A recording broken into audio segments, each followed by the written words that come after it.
That night, we were busy stowing things away, and many of the squire's friends came aboard to wish him a good voyage and a safe return.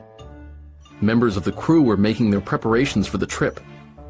Tim Cooper was making a last check of his sea bag, Abe Gray was carving a good luck charm, and Alan Jenkins sat sewing a patch on his shirt. I was tired, but I didn't want to leave the deck. Everything was so exciting, from the captain's commands to the glimmer of the ship's lanterns. "Cook, give us a song!" Alan cried cheerfully. "Aye, mates," Long John said. 15 men on the dead man's chest."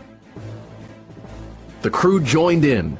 Yo-ho-ho and a bottle of rum. The song carried me back to the Admiral Benbow and the old captain. But soon, the anchor was up, and the Hispaniola started to move away from the docks. Our adventure had begun. The voyage to Treasure Island was fairly uneventful, except Mr. Arrow turned out to be even worse than the captain feared. After a day or two, he started to appear on deck with hazy eyes, red cheeks, and other signs of drunkenness. Time after time, he was ordered below deck in disgrace. "Where does he get the rum?" Dr. Livesey wondered. "I've asked him," I said. "When he's drunk, he laughs at me, and when he's sober, he says he only drinks water."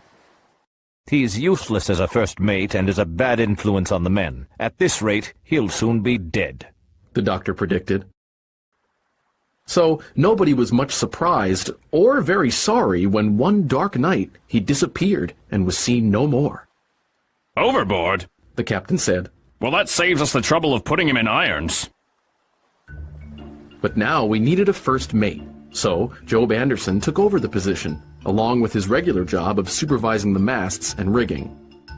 Mr. Trelawney volunteered to take watch, and Israel Hams, the helmsman, the man who steers the ship, was very helpful. Israel was an experienced seaman who could keep things running well, and he was a great confidant of Long John Silver, too.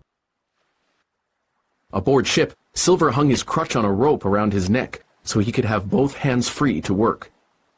Even in stormy weather, Long John could walk back and forth from one side of the ship to the other using ropes he'd rigged across the deck. "He's no common man," Israel told me. "He's strong as a lion and can speak like an educated man when he wants to." Long John was always glad to see me in the galley, which he kept spotlessly clean. His parrot, named Montego, was in a cage in one corner. "Come in and sit down, Hawkins," Long John would say. "Montego here is predicting a successful voyage." The parrot screeched. "Pieces of meat! Pieces of meat!"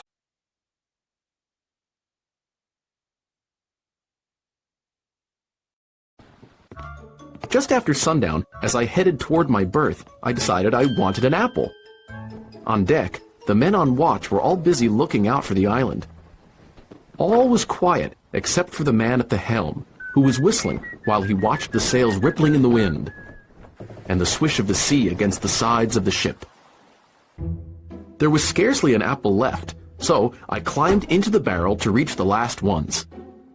Sitting down at the bottom, eating in the dark with the ship rocking gently, I was on the verge of falling asleep.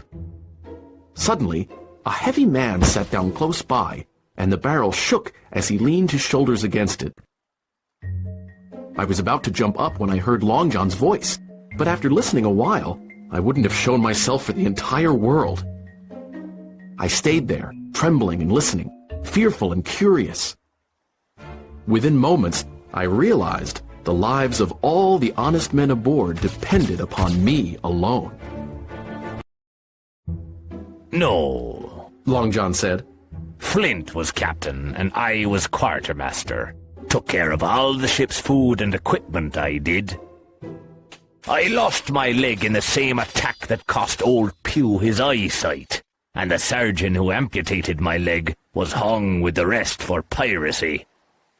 Flint's old ship was the Walrus, and the last time I saw it, the ship was covered with blood and looked like it would sink with all the gold." "Ah," a young man's voice cried, full of admiration. "Flint was a legend." I first sailed with Captain England, Long John said. Then I sailed with Flint. I put $900 away safe after sailing with England, and $2,000 after Flint. Not bad for a seaman. All the money is safe in the bank. Doesn't matter what you earn, it's what you save that counts. Old Pew spent all of his money. Now he's dead, trampled like a dog in the road. Where are Flint's men now? Well, most of them are aboard this ship. But Flint's men didn't save like you did. The young seaman said. You're young, Dick, Long John said. but you're smart. I saw that right away. So I'll talk to you like a man. Imagine how I felt hearing this old scoundrel repeating almost the very same words of flattery that he had used on me. He continued to speak, never thinking he was being overheard. Pirates live rough, eating and drinking like there's no tomorrow. When a voyage is done, they spend their money on rum and a good time. Then they go back to sea again as poor as ever. Me? I save my money. I'm 50, mind you, and once back from this voyage, I'll be a real gentleman. But I've lived easy, sleeping on a soft bed and eating good food every day I wasn't at sea. And how did I begin? Why, I was just a sailor like you. But all your money is gone now, isn't it? Dick said. No, my wife has it, Answered Long John. and by now my tavern is sold too. When I come home from sea, she'll meet me and bring all the money. Down. How long will we be on this ship? Captain Smollett's scolded me long enough, by thunder. Speak soft. Long John said. Keep quiet until I give the word. Aye, Israel growled. but when will that be? At the last possible minute, that's when. Said Long John. Captain Smollett has to sail the ship for us, because I don't have the map, understand? They need to find Flint's treasure for us and get it aboard. If I was sure our men could handle the ship, I'd have the captain bring us halfway back home before we attacked. We're all seamen. We can handle the ship ourselves. Dick said. Sure, Long John snapped. but who here knows how to set a course? Can you do all the complicated calculations necessary to figure out the best route to take? But I know how impatient y'all are, so as soon as the treasure is on board, I'll deal with the others. You are bloodthirsty swads, you are. Don't get angry. Israel said. How many hasty lads have I seen hanging at Execution Dock back in England? Long John snarled. If you'd only plan your course well, you'd ride in carriages. Instead, you only care about rum, so you hang. You're a careful man, Said Israel. but most of us like a bit of fun. Pew and Flint were that sort. Long John replied. Pew died a beggar, and Flint died of rum. What do we do with the others once we take over? Dick asked. Captain England would abandon them. Silver said. Flint and Billy Bones would just cut their throats. Dead men don't bite. Sneered Israel. Right you are. Said Long John. We'll wait, and when the time comes, we'll kill them. Then, Long John broke off planning the ship's takeover and said gently, Be a sweet lad, Dick, and get me an apple. My throat's dry. Terror struck me as I heard Dick get up, and my heart and limbs froze. Then, Israel exclaimed, Oh, forget that. Let's have some rum.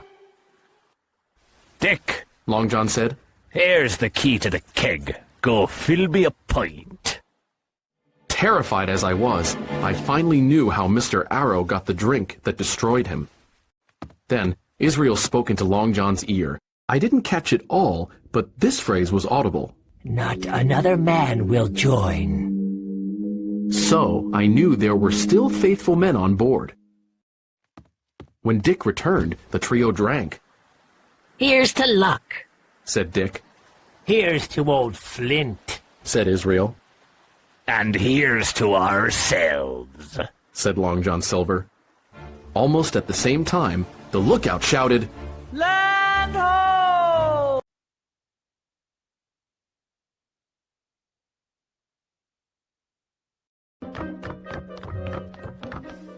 I jumped out of the barrel and dived behind the foresail when I heard feet pound across the deck. Then, I joined Hunter and Dr. Livesey in the rush to see the land that had been sighted. The fog began to lift about the same time the moon appeared, and we saw two hills a couple of miles apart on the island. Rising behind them was a third, higher hill, whose peak was still buried in fog. Men, Captain Smollett said, has anyone ever seen that island before? I have, sir. Long John said. I was there once with a merchant ship. Can we safely drop anchor on the south side? The captain asked.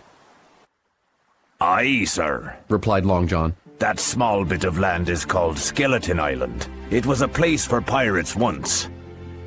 The three hills on the main island are Foremast Hill, Main Hill, and Mizzen Hill. The pirates kept a lookout on Main Hill when they were anchored, so they called it Spyglass Hill. I have a chart here. Captain Smollett said. See if that's the place. Long John's eyes gleamed eagerly as he took the chart, but it wasn't the map we found in Billy Bones' chest. It was a copy that was complete, except for the red crosses and the written notes, the information that would lead anyone to the treasure. Long John hid his disappointment and annoyance. Yes, sir, He said. That's the spot. Captain Kidd's anchorage. That's what my shipmates called it. There's a strong current that runs along the south and then heads north along the west coast. You were very wise to slow down here. If you intend to stay for a time, there's no better place for the ship. Thank you. Captain Smollett said. I'll ask for your help later. You may go.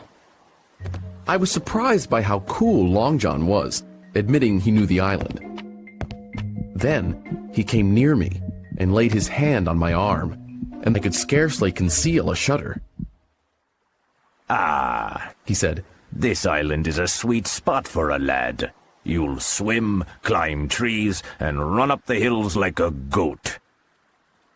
Tell me when you want to go exploring, and I'll make up a snack for you. Then he clapped me on the shoulder and hobbled off. Captain Smollett, the squire, and Dr. Livesey were talking together on the quarterdeck.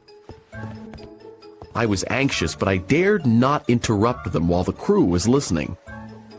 I was trying to think of some way to get their attention when Dr. Livesey called to me. Jim, fetch my pipe for me, He said.